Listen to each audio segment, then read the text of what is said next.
Bonjour à tous et bienvenue dans une nouvelle édition de votre JT. Cette semaine, nous sommes en direct des semis à Chauchet. Bon JT!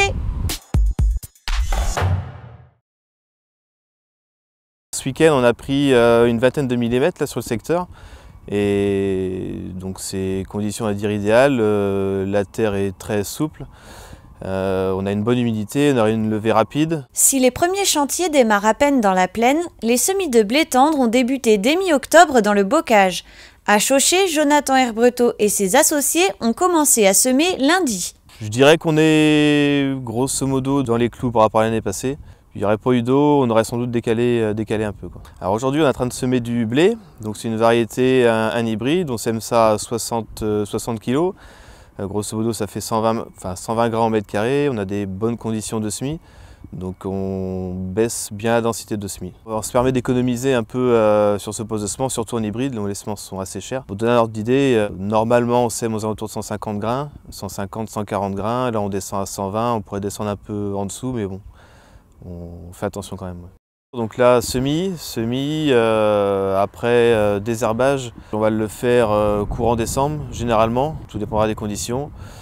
Après 4 apports d'azote, on fractionne bien l'azote, 2 minérales, on va dire en solide et 2 en liquide. Et après, suivant l'année, 2 ou 3 fongies à 3/4 de dose, quoi. Si sur cette parcelle, les semis sont réalisés directement après labour, le GAEC pratique aussi le sans labour sur 25 hectares. On a une partie pois-semence où on ne laboure pas, pour la simple bonne raison que le sol est la structure est très belle, donc il n'y a pas besoin de labourer. Et après, on a un autre îlot, on va dire d'une petite quinzaine d'hectares où pareil, on ne laboure pas non plus. Parce qu'on a des petites terres, il y a du caillou et pour éviter l'usure trop prononcée, on ne laboure plus ces parcelles-là. Ce jeudi, des actions ont été menées par une cinquantaine d'éleveurs laitiers de la FDSEA et des JA de Vendée pour dénoncer les affichages mensongers des GMS au sujet de la pénurie de beurre. 6 magasins ont été ciblés. L'objectif, expliquer aux consommateurs que s'il existe bien une baisse de la collecte, entraînant des tensions sur les approvisionnements en beurre, ce sont surtout les distributeurs qui sont responsables de cette pénurie en n'acceptant pas d'augmenter leurs tarifs d'achat. S'ils n'obtiennent pas une meilleure valorisation de leurs produits, les producteurs sont déterminés à mener d'autres actions envers les distributeurs. 3 ans après la fermeture de son usine, Terralacta a réinvesti le site de Marailles-sur-Lay avec l'installation d'Orgeval, sa filiale d'agrofourniture. L'inauguration officielle avait lieu jeudi 19 octobre en présence du conseil d'administration et des élus du territoire. L'investissement de 300 000 € a permis l'aménagement d'un site de 2000 m², soit une surface de stockage 3 fois supérieure aux anciens locaux de l'entreprise. Lors de la dernière rencontre de la section régionale des agricultrices, l'égalité professionnelle et la solidarité ont été au cœur des échanges. La FRSEA ayant adhéré au plan régional pour l'égalité professionnelle entre les femmes et les hommes, la commission agricultrice est en charge de proposer des actions qui pourraient être mises en place. En 2018, la section régionale des agricultrices souhaite également développer des actions envers les bénéficiaires de l'aide alimentaire en lien avec Solal. Le concours charolais des Luxure-Boulogne a regroupé une centaine d'animaux issus de 18 élevages de Vendée et Loire-Atlantique. Retrouvez le palmarès complet sur agri85.fr.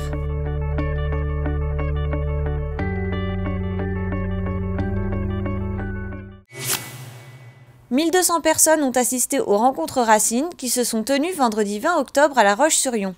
Au programme, une conférence sur la transmission et l'intergénération en présence du journaliste Michel Chevalet, du sociologue Michel Billet et du conteur Yannick Jolin, mais aussi des spectacles et des ateliers.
C'est la fin de cette édition, merci à tous et rendez-vous vendredi prochain pour un nouveau JT.